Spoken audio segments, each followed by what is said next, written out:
விஜி மாஸ்டருக்கும் வணக்கங்கள்.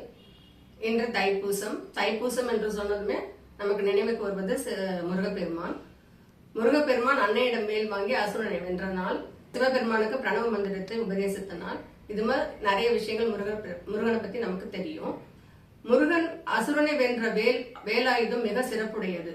அந்த வேல் ஞானவேல், வெற்றிவேல், வீரவேல். அந்த வேல் கொண்டு அசுரனை அழித்து தன்னுள் ஆட்கொண்டார். அதுபோல் நம்முள்ள இருக்கும் அசுரன் என்றால் பொறாமை, கோபம், தீய சொற்கள், இது போன்ற அசுரனை வெல்வது எப்படி? அதுக்கு நம்ம கிட்ட ஒரு சிறந்த ஆயுதம் இருக்கு. அதுதான் தியானம். தியானம் செய்வதனால் நம்மால் அசுரனை வெல்ல முடியும். இன்று பௌர்ணமி. பௌர்ணமி மிகவும் ஆற்றல் மிகுந்த நாள், புத்திக்கும் மனதிற்கும் தொடர்புடையது. சோ அதனால இந்த பௌர்ணமி நாள் அன்னைக்கு நம்ம தியானம் செய்யும் போது நம்மளுக்கும் அசுரனை நம்மளால வெல்ல முடியும்.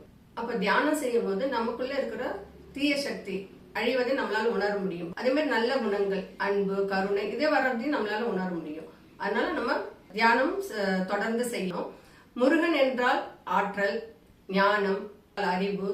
அதே போல் தியானம் என்றால் ஆற்றல், சைவம் என்றால் ஆற்றல், மௌனம் என்றால் ஆற்றல். சோ இந்த தைப்பூச திருநாள்ல நாம சிறந்த ஆசானான முருகப்பெருமானோட இணைந்து தியானம் செய்து ஆற்றலை பெருக்கி ஆனந்தமாக வாழ்வோம். நன்றி, வணக்கம்.